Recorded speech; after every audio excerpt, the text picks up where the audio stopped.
Charlotte's Web by E.B. White. Chapter 11. The Miracle. The next day was foggy. Everything on the farm was dripping wet. The grass looked like a magic carpet. The asparagus patch looked like a silver forest. On foggy mornings, Charlotte's Web was truly a thing of beauty. This morning, each thin strand was decorated with dozens of tiny beads of water. The web glistened in the light and made a pattern of loveliness and mystery, like a delicate veil. Even Lurvy, who wasn't particularly interested in beauty, noticed the web when he came in with the pig's breakfast. He noted how clearly it showed up, and he noted how big and carefully built it was. Then he took another look, and he saw something that made him set his pail down. There, in the center of the web, neatly woven in block letters, was a message.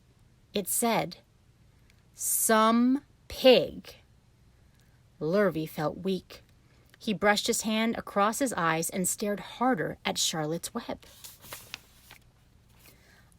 "I'm seeing things," he whispered. He dropped to his knees and uttered a short prayer. Then, forgetting all about Wilbur's breakfast, he walked back to the house and called Mr. Zuckerman.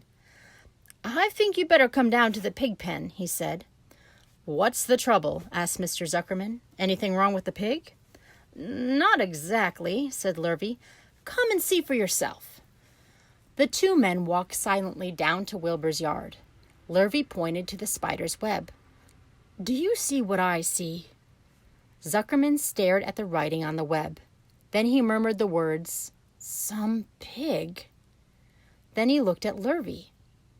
Then they both began to tremble. Charlotte, sleepy after her night's exertions, smiled as she watched. Wilbur came and stood directly under the web. "Some pig," muttered Lurvy in a low voice. "Some pig," whispered Zuckerman. They stared and stared for a long time at Wilbur. Then they stared at Charlotte. "You don't suppose that spider—" began Mr. Zuckerman, but he shook his head and didn't finish the sentence. Instead, he walked solemnly back to the house and spoke to his wife. "Edith, something has happened," he said in a weak voice. He went into the living room and sat down, and Mrs. Zuckerman followed. "I've got something to tell you, Edith," he said. "You better sit down." Mrs. Zuckerman sank into a chair. She looked pale and frightened. "Edith," he said, trying to keep his voice steady, "I think you had best be told that we have a very unusual pig." A look of complete bewilderment came over Mrs. Zuckerman's face. "Homer Zuckerman, what in the world are you talking about?" she said. "This is a very serious thing, Edith," he replied. "Our pig is completely out of the ordinary." "What's unusual about the pig?" asked Mrs. Zuckerman, who was beginning to recover from her scare. "Well, I don't really know yet," said Mr. Zuckerman, "but we have received a sign, Edith, a mysterious sign. A miracle has happened on this farm. There is a large spider's web in the doorway of the barn cellar right over the pig pen, and when Lurvy went to feed the pig this morning, he noticed the web because it was foggy, and you know how a spider's web looks very distinct in a fog. And right spang in the middle of the web, there were the words, 'Some pig.' The words were woven right into the web. They were practically part of the web, Edith. I know because I have just been down there and seen them. It says, 'Some pig,' just as clear as can be. There can be no mistake about it. A miracle has happened and a sign has occurred here on earth, right on our farm, and we have no ordinary pig." "Well," said Mrs. Zuckerman, "it seems to me you're a little off. It seems to me we have no ordinary spider." "Oh, no," said Zuckerman. "It's the pig that's unusual. It says so right there in the middle of the web." "Maybe so," said Mrs. Zuckerman. "Just the same, I intend to have a look at that spider." "It's just a common gray spider," said Zuckerman. They got up, and together they walked down to Wilbur's yard. "You see, Edith? It's just a common gray spider." Wilbur was pleased to receive so much attention. Lurvy was still standing there, and Mr. and Mrs. Zuckerman, all three, stood for about an hour, reading the words on the web over and over and watching Wilbur. Charlotte was delighted with the way her trick was working. She sat without moving a muscle and listened to the conversation of the people. When a small fly blundered into the web, just beyond the word pig, Charlotte dropped quickly down, rolled the fly up, and carried it out of the way. After a while, the fog lifted. The web dried off and the words didn't show up so plainly. The Zuckermans and Lurvy walked back to the house. Just before they left the pig pen, Mr. Zuckerman took one last look at Wilbur. "You know," he said in an important voice, "I've thought all along that pig of ours was an extra good one. He's a solid pig. That pig is as solid as they come." "You notice how solid he is around the shoulders, Lurvy?" Sure I do," said Lurvy. "I've always noticed that pig. He's quite a pig." "He's long and he's smooth," said Zuckerman. "That's right," agreed Lurvy. "He's as smooth as they come. He's some pig." When Mr. Zuckerman got back to the house, he took off his work clothes and put on his best suit. Then he got into his car and drove to the minister's house. He stayed for an hour and explained to the minister that a miracle had happened on the farm.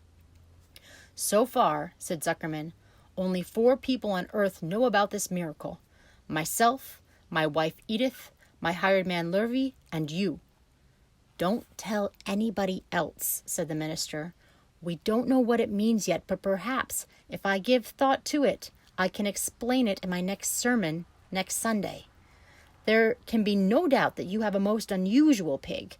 I intend to speak about it in my sermon and point out the fact that this community has been visited with a wondrous animal. By the way, does the pig have a name?" "Why, yes," said Mr. Zuckerman. "My little niece calls him Wilbur. She's a rather queer child, full of notions. She raised the pig on a bottle, and I bought him from her when he was a month old." He shook hands with the minister and left. Secrets are hard to keep. Long before Sunday came, the news spread all over the county. Everybody knew that a sign had appeared in a spider's web on the Zuckerman place. Everybody knew that the Zuckermans had a wondrous pig. People came from miles around to look at Wilbur and to read the words on Charlotte's web. The Zuckermans' driveway was full of cars and trucks from morning till night. Fords and Chevys and Buick Roadmasters and GMC pickups and Plymouths and Studebakers and Packards and DeSotos with Gyromatic transmissions and Oldsmobiles with rocket engines and Jeep station wagons and Pontiacs. The news of the wonderful pig spread clear up into the hills, and farmers came rattling down in buggies and buckboards to stand hour after hour at Wilbur's pen admiring the miraculous animal. All said they had never seen such a pig before in their lives. When Fern told her mother that Avery had tried to hit the Zuckerman spider with a stick, Mrs. Arabelle was so shocked that she sent Avery to bed without any supper as a punishment. In the days that followed, Mr. Zuckerman was so busy entertaining visitors that he neglected his farm work. He wore his good clothes all the time now, got right into them when he got up in the morning. Mrs. Zuckerman prepared special meals for Wilbur. Lurvy shaved and got a haircut, and his principal farm duty was to feed the pig while people looked on. Mr. Zuckerman ordered Lurvy to increase Wilbur's feedings from 3 meals a day to 4 meals a day. The Zuckermans were so busy with visitors they forgot all about the other things on the farm. The blackberries got ripe, and Mrs. Zuckerman failed to put up any blackberry jam. The corn needed hoeing, and Lurvy didn't find time to hoe it. On Sunday, the church was full. The minister explained the miracle.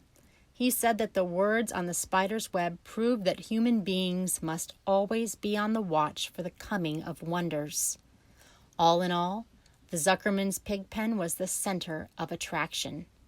Fern was happy, for she felt that Charlotte's trick was working and that Wilbur's life would be saved. but she found that the barn was not nearly as pleasant. Too many people. She liked it better when she could be alone with her friends, the animals. Chapter 12. A Meeting. One evening, a few days after the writing had appeared in Charlotte's Web, the spider called a meeting of all the animals in the barn cellar. I shall begin by calling the roll. Wilbur?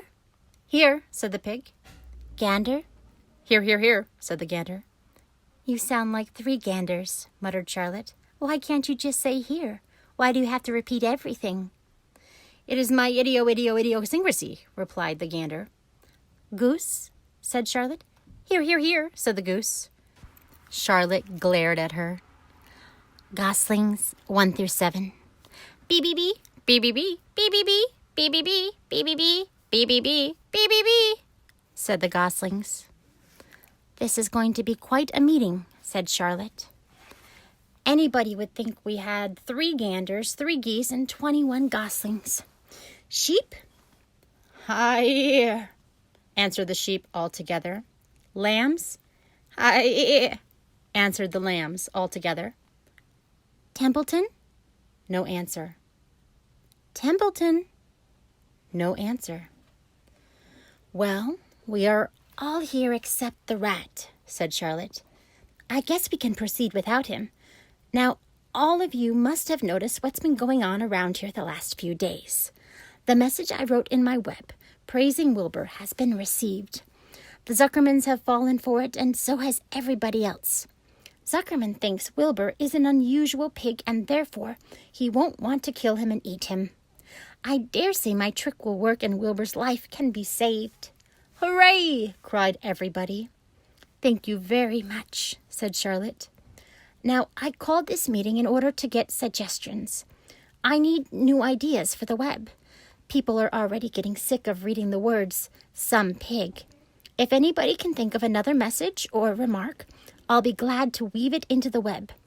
Any suggestions for a new slogan? How about Pig Supreme? Asked one of the lambs. No good, said Charlotte.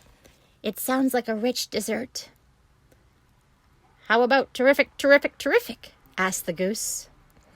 Oh, cut that down to 1 terrific and it will do very nicely, said Charlotte. I think terrific might impress Zuckerman. But Charlotte, said Wilbur, I'm not terrific. That doesn't make a particle of difference, replied Charlotte. Not a particle. People believe almost anything they see in print. Does anybody here know how to spell terrific? I think, said the gander, it's T-double-E-double-R-double-I-double-F, double-I-double-C-C-C-C-C-C-C. What kind of an acrobat do you think I am? Said Charlotte in disgust. I would have to have St. Vitus's dance to weave a word like that into my web. Sorry, said the gander. Then the oldest sheep spoke up. I agree that there should be something new written in the web if Wilbur's life is to be saved. And if Charlotte needs help in finding words, I think she can get it from our friend Templeton. The rat visits the dump regularly and has access to old magazines. He can tear out bits of advertisements and bring them up here to the barn cellar so Charlotte can have something to copy. Good idea, said Charlotte. But I'm not sure Templeton will be willing to help. You know how he is, always looking out for himself, never thinking of the other fellow. I bet I can get him to help, said the old sheep. I'll appeal to his baser instincts, of which he has plenty. Here he comes now. Everybody keep quiet while I put the matter up to him. The rat entered the barn the way he always did, creeping along close to the wall. What's up? He asked, seeing the animals assembled. We're holding a directors' meeting, replied the old sheep. Well, break it up, said Templeton. Meetings bore me. And the rat began to climb a rope that hung against the wall. Look, said the old sheep. Next time you go to the dump, Templeton, bring back a clipping from a magazine. Charlotte needs new ideas so she can write messages in her web and save Wilbur's life. Let him die, said the rat. I should worry. You'll worry all right when the next winter comes, said the sheep.